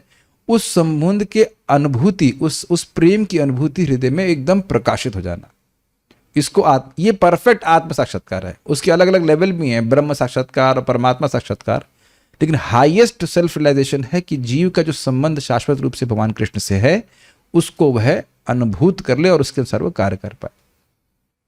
ठीक है, तो सर्वोच्च जीवन सिद्धि क्या है बताइए? वैकुंठ जाना सर्वोच्च जीवन सिद्धि नहीं है। जीवन सिद्धि है लेकिन सर्वोच्च नहीं है। सर्वोच्च है भगवान श्री कृष्ण के प्रति सहज प्रेम जो गोलोक के भक्तों का है, वह सर्वोच्च सिद्धि है। ठीक है, क्योंकि भगवान कृष्ण आदि परम पुरुष हैं, अतएव उनके विषय में कोई भी प्रश्न मौलिक तथा पूर्ण है। मौलिक का मतलब होता है, इंग्लिश में देखेंगे जरा मौलिक का अर्थ क्या है, मैं देखना भूल गया। मौलिक मतलब होता है ओरिजिनल होगा, जहां तक मैं ओरिजिनल। हाँ, प्रभुपाद जी इसको क्यों कह रहे हैं मौलिक है तथा पूर्ण है? देखिए, जैसे ओरिजिनल, इज इट नॉट? तो अब इस पे विचार करें कि मौलिक क्यों कह रहे हैं। कई बार जब शास्त्र आप पढ़ें या हर बार पढ़ें, तो ये मैं जैसे पढ़ता हूं, एटलीस्ट मैं ये देखता हूं कि ये क्यों प्रभुपाद जी बोल रहे हैं, कुछ सोच के बोल रहे हैं, तब आपका उस श्लोक से तात्पर्य से संबंध होता है। अगर हम उसको ऐसे पढ़ लें जैसे कोई क्या कहा जाए, न्यूज़पेपर में तो पढ़ते हैं कि ये क्यों लिखा है न्यूज़पेपर तो ये कहूँगी जैसे न्यूज़पेपर पढ़ते हैं वैसे पढ़ना चाहिए, क्यों लिखा है, ये बात क्या बोली गई है, उसमें क्या आशा है, यह इस तरह से पूछना चाहिए, चाहे आप पूरे दिन में एक ही तात्पर्य पढ़िए। तो ओरिजिनल तथा पूर्ण है क्यों, मैं जो समझ रहा हूं वो बात यह है कि क्या श्रोतव्य है। तो ये अब यह सुनने का बात अगर विषय के बारे में पूछा जा रहा है तो ये उत्तर क्या है, कृष्ण के बारे में सुनना ही श्रोतव्य है, उसका कोई और अर्थ नहीं जाएगा। ये मैं समझ रहा हूं, बाकी आप लोगों के मन में कुछ और आए तो आप मुझे बताइएगा। भगवान श्री चैतन्य महाप्रभु ने कहा है कि जीवन की चरम सिद्धि कृष्ण की दिव्य प्रेम भक्ति प्राप्त करना है। आराध्यो भगवान ब्रजेश तनयस तद्धाम वृंदावनम रम्या काचिदुपासना व्रजवधू वर्गे नया कल्पिता श्रीमद्भागवतम प्रमाणममलम प्रेमापुमार्थो महान श्री चैतन्य महाप्रभु मतमदम तत्रादर नापरः। आराध्य कौन है, भगवान श्री कृष्ण। अब बाकी बात अब छोड़िए, आराध्य भगवान श्री कृष्ण हैं और उनका धाम भी उसी प्रकार से आराध्य है। इष्ट देव, ठीक है। रम्या काचित उपासना व्रजवधु वर्गीय नया कल्पता, किस प्रकार से उनकी आराधना करी चाहिए, सर्वश्रेष्ठ आराधना क्या है, गोपियों के द्वारा, जैसे रागात्मिक प्रेम है। और किसका ये मत है, श्री चैतन्य महाप्रभु का मत है, और प्रमाण है, अमल प्रमाण है श्रीमद् भागवतम। अब आप कनेक्ट कर पा रहे हैं, सर्वोच्च भजनीय कौन है, भगवान श्री कृष्ण, और ये कहाँ उसका प्रमाण है, श्रीमद् भागवतम। Very good. और किसका ये मत है, चैतन्य महाप्रभु। चैतन्य महाप्रभु कौन है, भगवान Krishna. I think you are able to connect everything. तो अब समझ में आया कि श्रवणीय, कथनीय, स्मरणीय, भजनीय इत्यादि इत्यादि वो किस पे जा रहा है, भगवान कृष्ण पे जा रहा है। और इसको कई बार बोला जाएगा, उद्धव जी भी तीसरे स्कंद में बोलने वाले, कम वा दयालुम शरणम ब्रजे मां, पूतना को भी भगवान अपनी मां की गति देने वाले कृष्ण से अधिक कौन कौन दयालु समर्थ व्यक्ति इसकी मैं शरण लूं। Does that mean exclusiveness? Shrimad Bhagavatam is exclusively directing us towards Krishna. Shrimad Bhagavatam हमको एकांतिक रूप से भगवान कृष्ण के चरणों की ओर ही ले जाती। यद्यपि हम अन्य अवतारों के बारे में सुनते हैं, अवतार कथा शुभा, लेकिन आप 6 प्रश्नों को देखेंगे तो वहां से एक प्रश्न विशेष रूप से किया है कि देवकी और वसुदेव के द्वारा भगवान कृष्ण किस प्रयोजन से प्रकट हुए। और अन्य अवतारों के बारे में सुनना चाहते हैं, अवतार कथा शुभा। Srimad Bhagavatam is leading you to Krishna, स्वयं रूप कृष्णा। प्रथम स्कंद के 3 अध्याय के 28 श्लोक में वो श्लोक है, वह है, क्या श्लोक बोलते हैं उसको, एते चांसा कला पुंसः कृष्णस्तु भगवान स्वयं इंद्रारि व्याकुलम लोकम मृडयन्ति युगे युगे। वहां भी सूत गोस्वामी जी क्लियर किए हैं, आप भूल गए होंगे, लेकिन वह श्लोक क्यों बोला गया, सारे अवतारों का वर्णन हुआ, उसमें भगवान श्री राम और भगवान बलराम और भगवान श्री कृष्ण का भी नाम आया। तो सूत गोस्वामी जी को भय हुआ कि ऐसा ना हो कि कोई व्यक्ति भगवान कृष्ण और बलराम जी को भी अवतारों के रूप में सोचने लग जाए, और सोचने लग जाए कि वो विष्णु के अवतार हैं। इसलिए 1.3.28 में वह बोले, एता चांसा कला पुंसः कृष्णस्तु भगवान स्वयं। ये जितने भी अवतार हैं यह पुंसाम अर्थात भगवान विष्णु के अवतार हैं, लेकिन कृष्णस्तु भगवान स्वयं, लेकिन कृष्ण तो स्वयं भगवान है। इसको क्या शुभ परिभाषा सूत्र कहा गया है श्रीमद् भागवतम में। जो पूरा रूम में है अंधकार है, और एक जगह दीपक आप जला दीजिए तो वो दीपक पूरे रूम को या पूरे कमरे को आलोक प्रदान करता है। तो यहाँ हम सीखे थे कि किसी भी भागवत के श्लोक को आप देख रहे हैं तो इसी अर्थ में समझना होगा कि कृष्णस्तु भगवान स्वयं, अर्थात स्वयं भगवान कृष्ण हैं, वो अवतारी हैं। तो उधर ही हमको भागवतम लेके जा रही। कृष्ण सुधामुपगते धर्म ज्ञान आदि भी सह इत्यादि इत्यादि, वहां भी कृष्ण के संबंध में प्रश्न है। Are you able to follow this? मौलिक तथा पूर्ण का अर्थ हम बस यही समझ रहे हैं कि प्रश्न ओरिजिनल है और उसका उत्तर ओरिजिनल भगवान श्री कृष्ण के प्रति जा रहा है। अब कुछ बातें हमको समझ में नहीं आ रही हैं, आप इसके ऊपर लास्ट में बोलिएगा। चूंकि कृष्ण विषयक प्रश्नोत्तर मनुष्य को दिव्य पद प्रदान करने वाले हैं, अतएव कृष्ण दर्शन के विषय में महाराज परीक्षित के प्रश्न अत्यंत महिमामय हैं। अब आप देखिए प्रभुपाद जी का तात्पर्य आपको समझ में आ रहा है। जो जीव गोस्वामी जी की टीका पढ़ने में हमने कुछ मेहनत करी, वो सब उससे कुछ सहायता हो रही है। कोई भाई प्रश्न कर दे कि परीक्षित महाराज तो भगवान कृष्ण के बारे में नहीं प्रश्न किए थे, तो प्रभुपाद जी यहाँ क्यों बोल रहे हैं? तो प्रभुपाद जी क्यों बोल रहे समझ में आया। यद्यपि परीक्षित महाराज ने कृष्ण नाम नहीं लिख बोला है, लेकिन वह अपनी आसक्ति भगवान कृष्ण के प्रति प्रस्तुत कर चुके हैं। और सुखदेव गोस्वामी तो भगवान कृष्ण में आसक्त हैं ही। तो यद्यपि नाम नहीं रखा गया है भगवान कृष्ण का वहां पे, लेकिन वो प्रश्न भगवान कृष्ण पे ही है।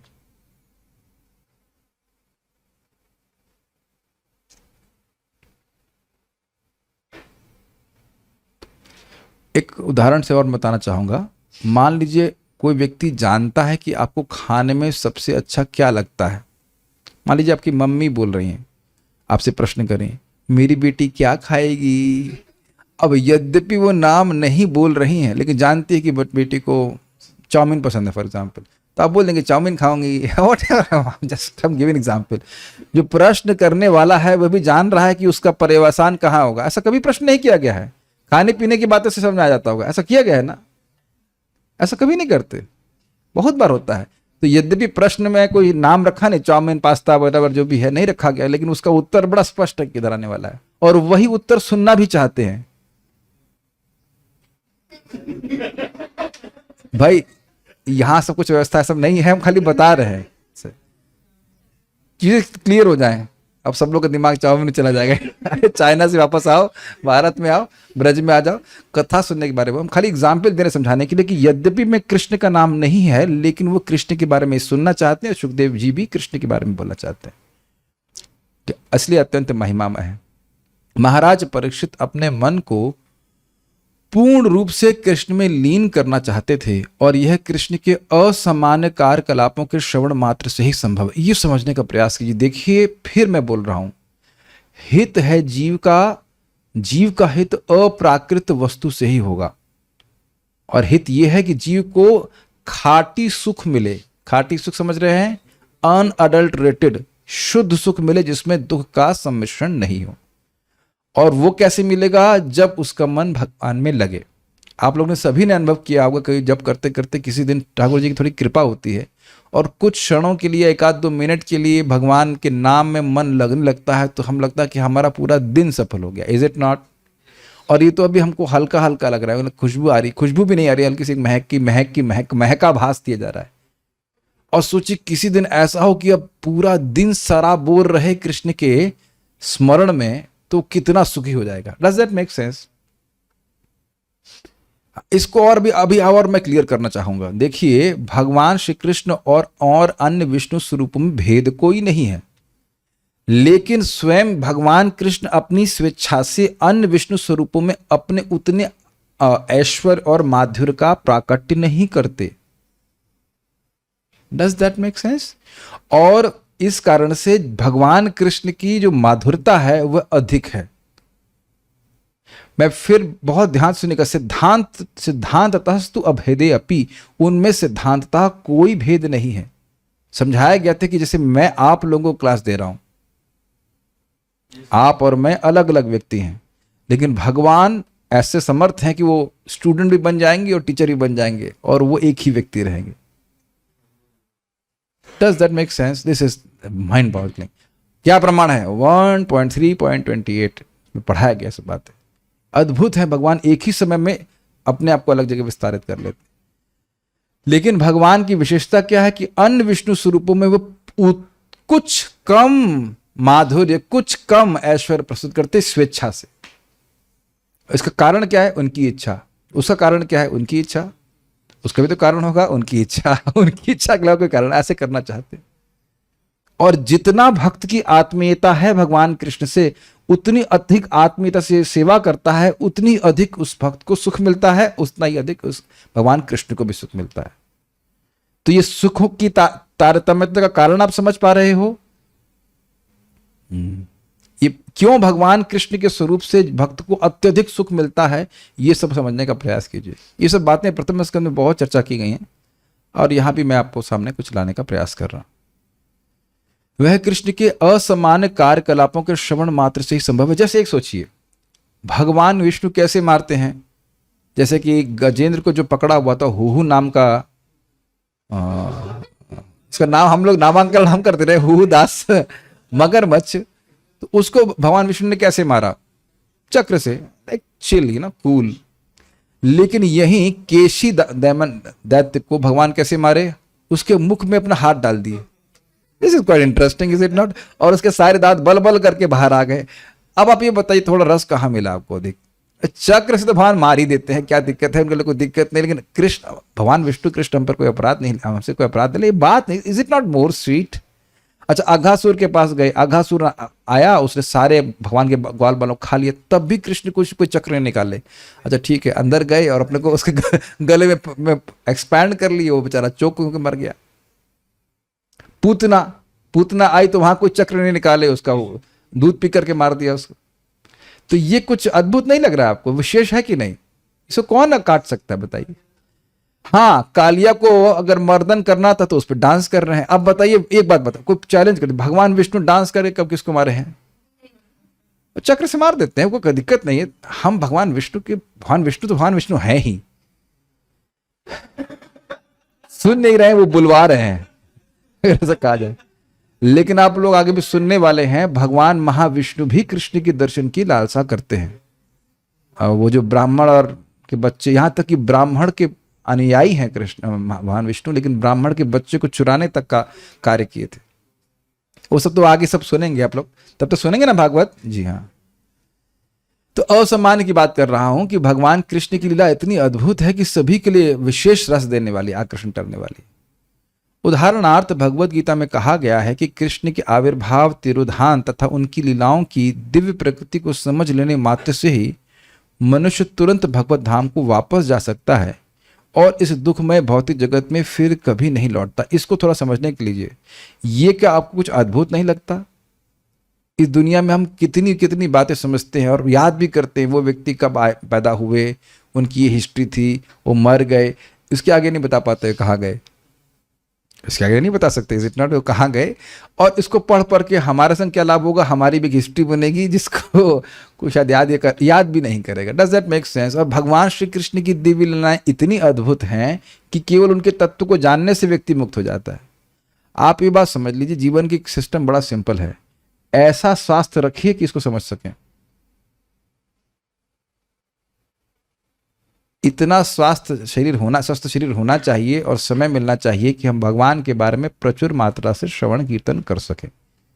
और ये मत सोचिए कि एक दो बार में समझ में आता है, कई बार समझ में आता है। एक बार व्यक्ति बोले, परम पूज्य राधा गोविंद महाराज की नाम महिमा मैंने 3 बार सुन ली है, अब क्या करूं? हमने कहा हम 14 बार सुन चुके हैं। लिटरली हमको अपना अहंकार में नहीं बोले, 14 बार सुन चुके हैं। तब जाके बात धीरे धीरे दिमाग में घुसती है। ऐसा नहीं कि आप एक ही बार सुन लेंगे तो हम तृप्त हो जाएंगे, तृप्त तो खैर होंगे नहीं कभी, और समझ में आ जाएगा, ऐसा भी नहीं होता है। बार बार सुने, अरे ये तो पॉइंट रह गया, ये वही बात आपको और प्रेरित करेगी। खैर हम बात ये कर रहे थे कि इतना शरीर में सामर्थ्य होना चाहिए कि हम कथा सुन सकें, समझ सकें। और बाकी अगर आप सोचे कि जीवन में हम परफेक्ट हो जाएंगे, परफेक्ट हेल्थ में रहेंगे, तब भी सुखी नहीं रहोगे। मैं ये नहीं कह रहा हूं कि आप स्वास्थ्य खराब कर लीजिए, लेकिन आप ये मत सोचिए कि आपका स्वास्थ्य पूरा, स्पेशली कलयुग में पूरा स्वास्थ्य ठीक हो जाएगा और आप सुखी हो जाएंगे, तब भी सुखी नहीं होंगे। इस जगत की कोई वस्तु हमको सुखी नहीं कर सकती। कितना सुंदर बात है। और बाकी हम अपना मानव जीवन कहाँ व्यर्थ करते हैं, वो आपके ऊपर, हमारे ऊपर है। एक बात तो कभी हम लोग सोचते नहीं और इसके लिए हम कुछ कर भी नहीं सकते, इसलिए मैं कुछ बोलता नहीं हूँ। लेकिन देखिए, दिन भर में जो बोल रहे हैं, सुन रहे हैं, कि वो मन में नहीं जा रहा है। आज कई सालों के बाद एकदम से मुझे 25-30 साल पुराने कोई बहुत पुरानी फिल्म का गाना याद आ गया। Not as a distraction but just bubbles up, आपके चेतना में वो करके ऊपर आता है, फिर गायब हो जाता है। और यहाँ लोग 8-8, 9-9 घंटे कार्य कर रहे हैं, करना पड़ रहा है, ऐसे कह लीजिए। तो क्या उसका संस्कार मन में नहीं जाएगा बताइए? तो दिमाग लगा के सोच लेना चाहिए। दिमाग लगा के सोचना नहीं, दिमाग लगा के सोचता है आदमी। दिमाग लगा के सोचे, विचार करे कि भाई इसको मैं, इसका श्रवण कीर्तन कर रहा हूं, क्या इससे आगे मेरा कुछ लाभ होगा? यही तो बात पूछा गया था, क्या श्रवणीय है, क्या कीर्तनीय इत्यादि। एटलीस्ट सुनिए तो सही। इस बात को अप्लाई कर रहे नहीं कर रहे हो तो आगे की बात है। सुनिए तो सही, विचार तो कीजिए कि व्यवहार में भी हम कुछ नोट कमाने के लिए, कुछ करने के लिए कितना उसका नुकसान उठा रहे हैं। कहीं वो बात याद आ गई तो मृत्यु के समय तो फजीयत हो जाएगी। बुरा मत मानेगा, प्रभुपाद जी कहते हैं मनुष्य जीवन में बुद्धि का उपयोग पैसा कमाने के लिए नहीं होना चाहिए। दिस इज वेरी स्ट्रेंज, नहीं? ये मुझे एकदम इसमें कुछ चेंज नहीं है। मनुष्य जीवन में बुद्धि का उपयोग पैसा कमाने के लिए नहीं होना चाहिए।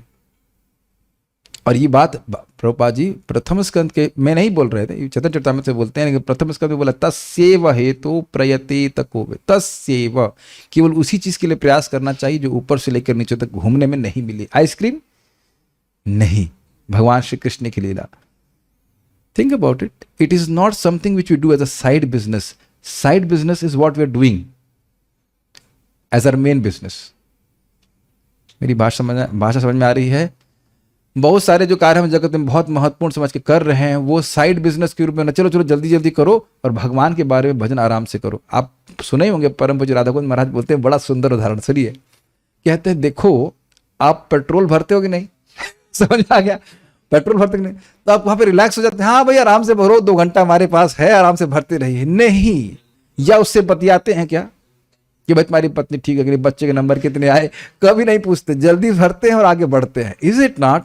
तो कह रहे शरीर की, महाराज कितना सुंदर उदाहरण देते हैं, शरीर की आवश्यकताओं को जितना आवश्यक है पूरा करे, लेकिन भजन तसल्ली से करना चाहिए। तसल्ली से कार में बैठते हैं, पेट्रोल पंप पे नहीं।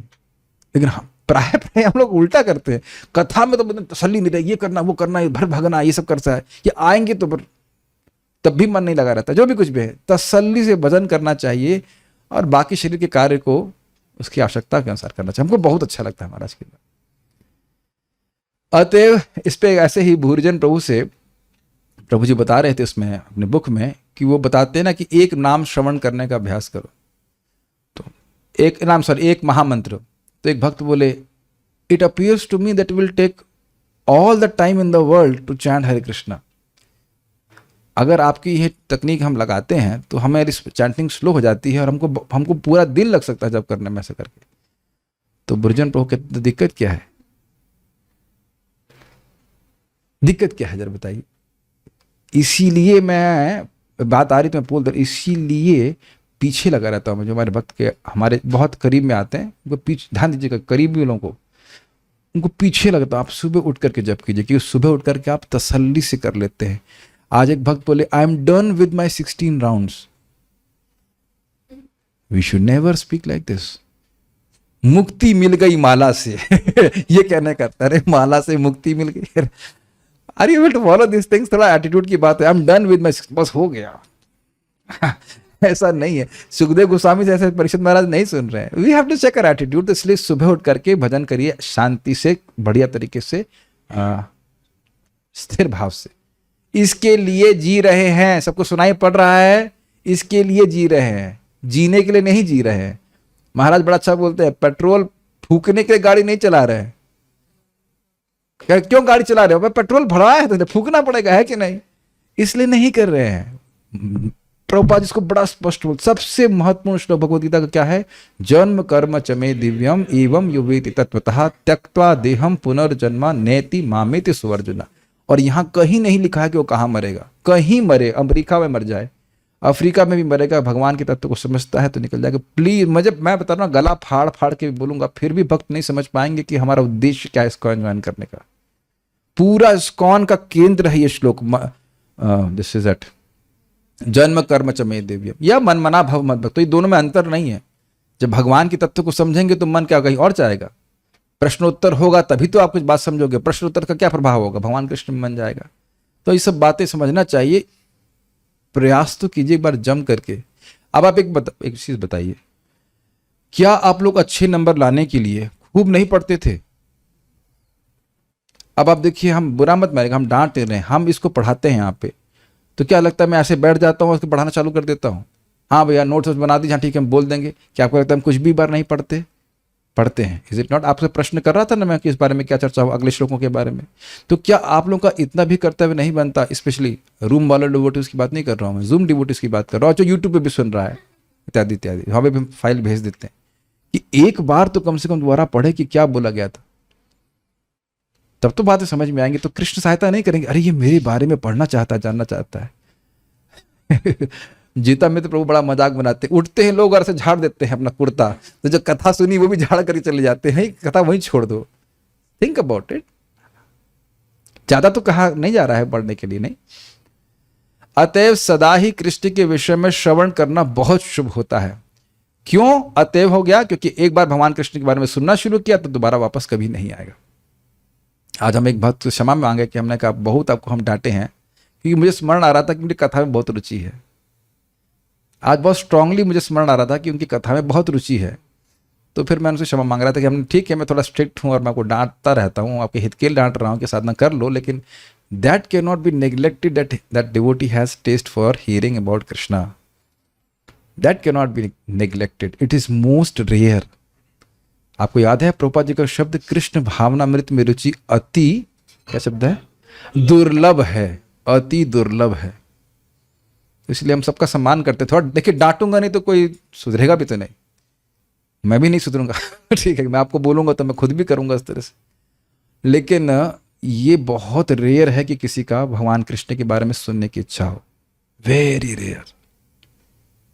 क्यों शुभ होता है? अविद्या को काटने वाला है, प्रेम बढ़ाने वाला है। परम पूज्य राधा गोविंद महाराज कह रहे थे, देखिए जितनी बार आप नाम बोल रहे हैं आपका प्रेम बढ़ रहा है, यद्यपि दिखता नहीं है।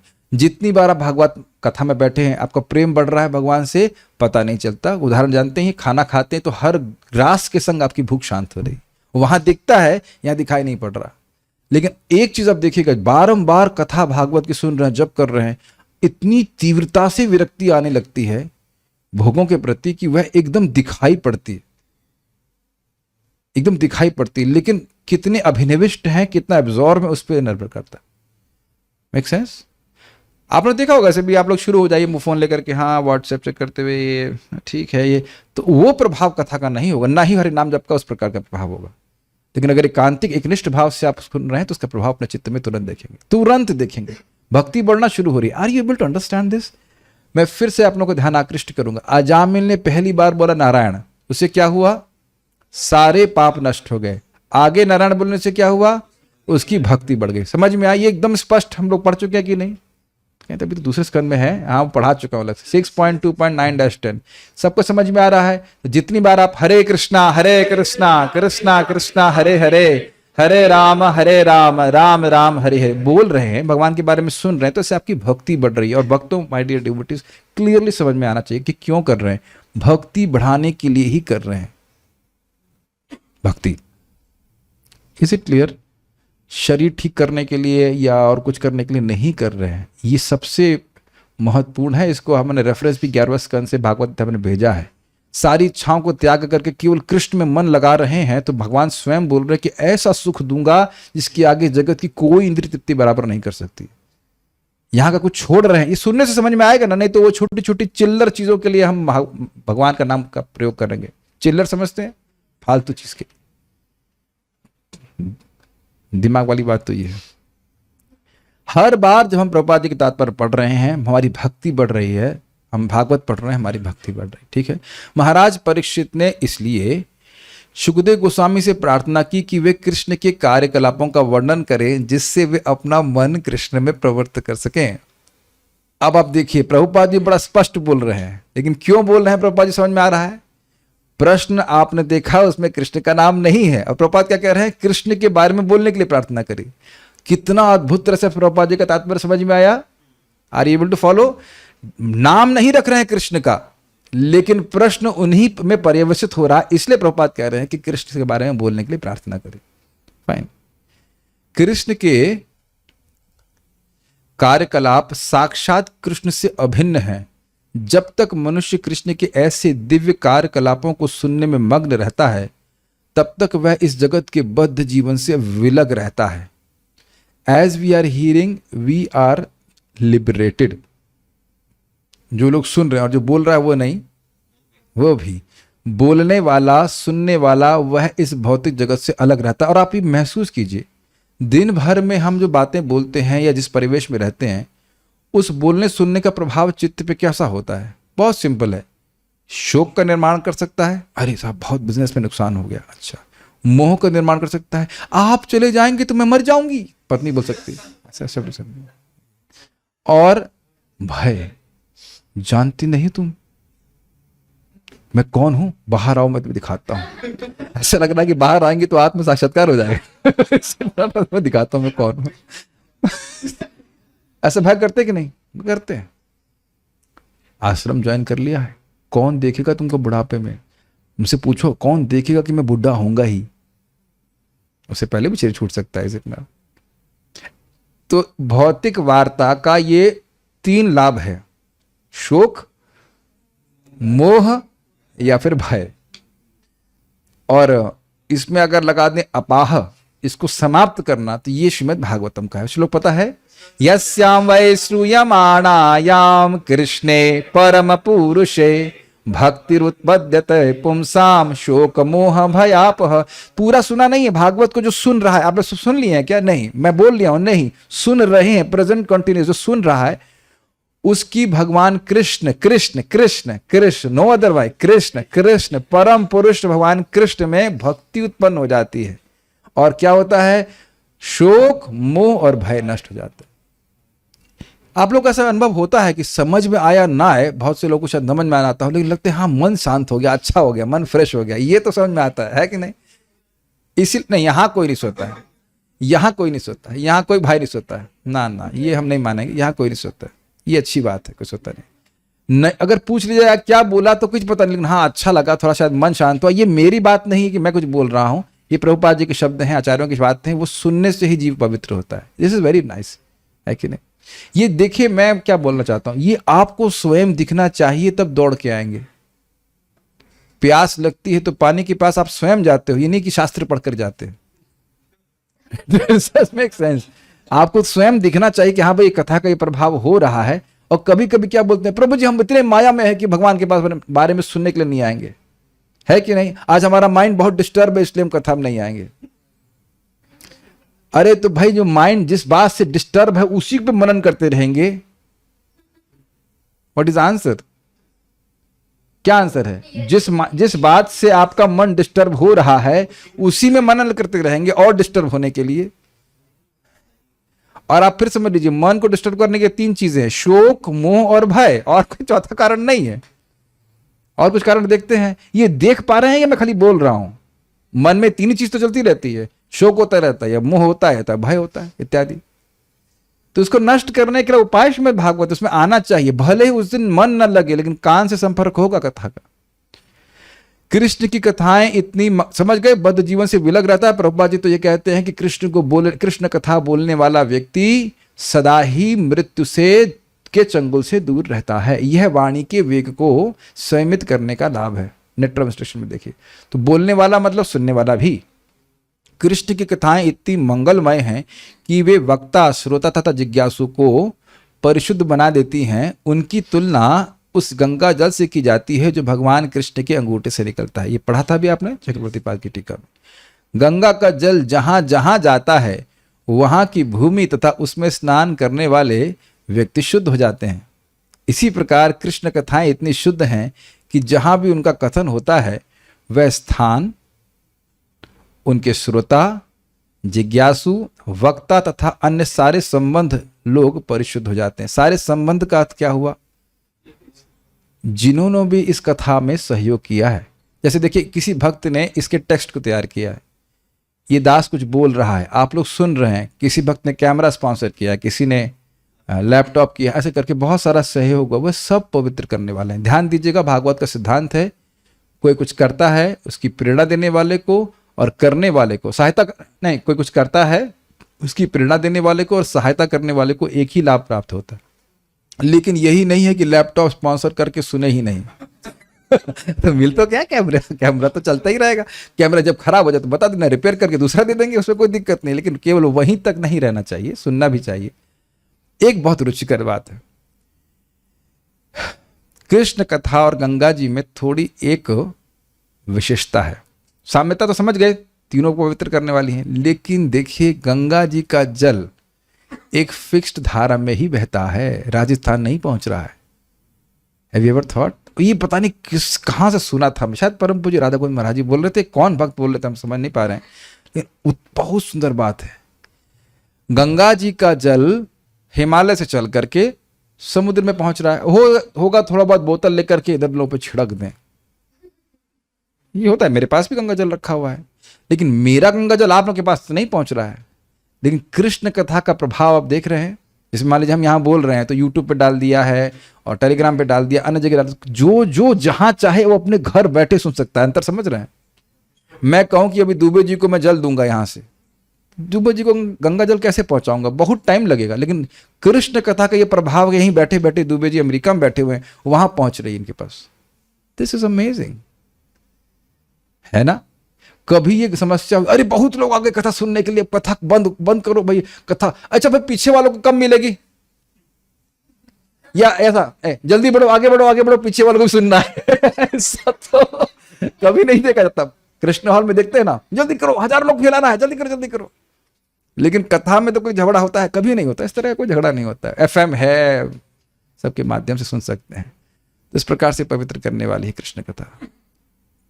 हमको तो बहुत अच्छी बात लगती है। खूब भक्तों को भर देना चाहिए पूरे जगत में कृष्ण कथा के बारे में। एक और विचार कीजिए, कोई घटना होती है तो केवल एक ही न्यूज़पेपर छापता है? बहुत सारे छापते हैं, उसको अलग अलग वर्जन भी देते हैं। तो उसी प्रकार से हमारे संवाददाताओं से उम्मीद है कि आप लोग भी आगे इस कृष्ण कथा का प्रचार करेंगे। कुछ भक्त हैं, जैसे श्रेयांश प्रभु हैं और 1-2 भक्त, तुलसी माता जी भी हैं, उन्हें 5-6 भक्तों को कल्टीवेट कर रहे हैं, उनको गीता क्लास पढ़ा रहे हैं, कैसे भागवत पढ़ा रहे हैं। It's very nice. इससे आपका भी पवित्रता आएगी और आप देखेंगे कि बहुत अधिक समझ में। अगर मैं ये कह दूं कि यही श्लोक आपको बोलना है, तब आप लोग बिल्कुल अलग सुनेंगे। Krishna you are also doing like, is it not? कुछ पढ़ा रहे हैं जो आपका सामर्थ्य। अब ये नहीं कि सीधे जीव गोस्वामी जी की टीका ये पढ़ा रहे हैं, लेकिन जो आपको समझ में, जितना समझ में आ रहा है उतना बताइए। एक भक्त बोले, प्रभु जी हम तो कॉपी पेस्ट करते हैं। हमने कहा हम भी यही करते हैं। मुझे बोला आपका लेक्चर, हम कॉपी पेस्ट करते हैं। हमने कहा यही कर सको तो बहुत बड़ी सफलता है। कॉपी पेस्ट करने में A और B भी ना जोड़िए, यही सफलता है। Is that make sense to you? जो अब देखिए मैं बोलता ना महाराज जी वो बोले, तो वो महाराज आप लोग भी सुनी चुके इस बात को, मैं नई बात तो ना बोल रहा हूं। या प्रभुपाद जी वहां ये बोल रहे हैं, या जीव गोस्वामी ये बोल रहे हैं, as it is copy paste करना है और उन्हें कोई दिक्कत नहीं। उन्हें दिक्कत तब होगी जब हम कुछ नया कहेंगे अपने मन के अनुसार। दैट वोंट बी ट्रांसेंडेंटल, वो दिव्य नहीं होगा। तो इस प्रकार से सारे सब लोग पवित्र होते हैं। अब हम लोग, आपका मतलब कल, ध्वनित अर्थ आपका यह है कि कल हम लोग कल से सुनेंगे कि क्या नहीं सुनना चाहिए। हम सुनेंगे क्या नहीं सुनना क्या नहीं सुनना चाहिए, क्या नहीं बोलना चाहिए, क्या नहीं करना चाहिए, और कौन भजनीय नहीं है, यह भी सुनना बहुत जरूरी। क्यों? इसका समझ लीजिएगा बात। बहुत लोग भगवान कृष्ण की आराधना करते हैं लेकिन देवताओं की आराधना नहीं छोड़ते। तो एकांतिक भजन करने का ऐसे ही व्यक्ति को पूर्ण लाभ प्राप्त होगा। वो सब बातें हम कल चर्चा करेंगे, काफी रोचक है। उसमें देखिए, पहले आपको चेतावनी दे रहे हैं, गृहस्थ आश्रम या गृह मेधी लोगों की बहुत बुराई कर रहे हैं। तो जो लोग शादीशुदा हैं वो ओपन माइंड से आइएगा। Doesn't make sense? क्योंकि ऐसा नहीं बोला, ऐसा मत सोचेगा कि हाँ गृहस्थ आश्रम के पीछे कुछ जंग लड़ी जा रही है, ऐसा नहीं है। लेकिन जो उसके दोष है उसको समझना होगा कि देखिए, जीव न तो गृहस्थ है, ना ब्रह्मचारी है, ना सन्यासी है, ना वानप्रस्थी। Does it make sense? सुख मिलेगा। और दूसरी बात, महाराज के शब्द मैं बोल दे रहा हूं, महाराज बोल रहे देखिए, और किसी शास्त्र में ऐसा गृहस्थी के प्रति, गृहस्थ आश्रम के प्रति, गृहमेधी के प्रति कतई निंदा नहीं है। तो भागवत जो है, आप लोग भेज चुका, आप सुन लीजिएगा, भागवत जो है वह जीव के संग धोखा नहीं करने वाली है। अन्य जगह है कैटव धर्म को बोल देंगे, हाँ भाई गृहस्थी स्वीकार कर लो, ये सब नियम पालन करने बड़े जरूरी हैं, तुम पवित्र हो जाओगे, ये सब। इससे जीव वैसे पवित्र नहीं होता है, होता ही नहीं एक तरह से कह लीजिए, जितना वो भगवान की भक्ति के द्वारा होता है। तो एकदम 100 कुठारा गाछ शब्द कहा जाए, एकदम सीधे बोला जाएगा, अच्छा लगेगा सबको, उम्मीद है। लेकिन थोड़ा खुले मन से सीखेंगे अच्छा रहेगा। बस थोड़ी देर में इसको पोस्टिंग कर दी जाएगी, तो आप लोग से पढ़ के कभी नहीं आना। पढ़ के आएंगे तो बोरिंग लगेगा ना, है ना? मालूम लगेगा तो ये हुई बात, भाई बात बोलेंगे लाइक दैट। लेकिन आप लोग पढ़ लेंगे तो आपको विशेष रुचि प्राप्त होगी। इस प्रवचन में कुछ भी अगर बुरा लगा हो तो उसके लिए हम क्षमा नहीं मांगेंगे। Whatever. It was not the purpose to make you feel bad. कोई प्रश्न? हमारे लक्ष्य कृष्ण के बारे में जिज्ञासा करना और उनके बारे में सुनना ही होना चाहिए। गीता में भी 11 अध्याय में कृष्ण के कमेंट है, What we are doing presently is Vaidi भक्ति और रागानुग भक्ति। ये अच्छा प्रश्न है। देखिए, वैदी भक्ति में वैसे तो स्पष्ट हो जाएगा आगे 5वें श्लोक में, शास्त्र की आज्ञा से ही भक्ति करते हैं। लेकिन रागानुग भक्ति में शास्त्र की आज्ञा छोड़ के नहीं कर रहे हैं, लेकिन केवल शास्त्र की आज्ञा से नहीं कर रहे हैं। वैसे मैं समझ रहा हूं कि यहां पे भक्त लोग केवल इसलिए यहां नहीं आते हैं कि भागवत सुनना जरूरी है, और मैं भी यहां केवल इसलिए बोलने नहीं आता हूं कि हाँ भाई भागवतम तो बोलनी ही चाहिए। Are you able to follow? There is some taste also, is it not? तो टेस्ट जागृत हो जाता है। जैसे कोई भगवान का प्रेम नहीं चाहता लेकिन धाम जाना चाहता है, तो क्या उसको धाम में अच्छा नहीं मिलेगा? अच्छा स्थान नहीं मिलेगा। Do you want to be with a person whom you don't want to love? अरे पत्नी और पति के साथ में नहीं रहना चाहते हैं अगर प्रेम नहीं करते हैं, दोस्त नहीं रहना चाहते हैं। What is a strange question, is it not? आप भगवान का प्रेम नहीं चाहते तो भगवान के पास अनंत काल तक रहना क्यों चाहते हैं? एक कारण हो सकता है कि धाम जाने की इच्छा बहुत उसमें जगत के कष्टों से मुक्त होने की इच्छा हो, लेकिन ये बहुत अच्छा नहीं माना जाता। अच्छा ये है कि भगवान का प्रेम प्राप्त करके भगवान के धाम जाने की इच्छा करना चाहिए। मत कर्म कृण मत परमो, भगवद गीता 11:55 को आप पढ़ेंगे, उसमें स्पष्ट लिखा मत परमो, कृष्ण के चरणों के प्रेम प्राप्ति करना ही सर्वश्रेष्ठ पुरुषार्थ है। ये तो भागवत में ही सुना जाएगा, और क्या है? क्यों भाई रामकृष्ण भाई, समझ हम आपके पंग रहना चाहते हैं लेकिन आपसे प्रेम नहीं करना चाहते, तो करोगे क्या वहां जाकर धाम में? भाई क्या करेंगे जितना? I don't know. और क्या है? Are there any other pastimes of Parikshit Maharaj before this point that reveal his great devotion towards Krishna? क्या इस लीला के पहले परीक्षित महाराज ने कोई ऐसा कार्य किया जिससे उनका कृष्ण के प्रति आसक्ति? नहीं। कौन से कैंप में हैं आप सुने नहीं कि परीक्षित महाराज जहां जाते वह कृष्ण लीला ही श्रवण करते, और बड़ा अद्भुत महाराज समझा रहे थे कि लोग नाटक प्रस्तुत करते कि परीक्षित की रक्षा कृष्ण ने कैसे करी जिस लीला में वो स्वयं है। जहां जहां अलग अलग स्थानों पर जाते वह जीत जाते, उस स्थान को जीत लेते थे। उसके बाद वहां के लोग सारी लीला कृष्ण की लीला प्रस्तुत करते और ये लीला दिखाते कि कृष्ण ने परीक्षित महाराज की रक्षा कैसे करी, तो वह खुश होकर उसको माला माल करते थे, हार इत्यादि दिया करते थे। हाँ, उनका नाम ही परीक्षित इसलिए पड़ा था कि वह स्पेशल रूप से वह इच्छा करते थे कि वह व्यक्ति कौन है जिसको मैंने गर्भ में देखा। अब कौन से कैंप में चले गए? नहीं। क्या रामेणा सह केशवा गूढ़ा कपट मानुष? ओके, और कोई प्रश्न नहीं है? ठीक है, so will stop here. Stop here means after पारायण। ठीक है। श्रीमद् भागवतम की जय, श्रील प्रभुपाद की जय, निताई गौर प्रेमानंदे।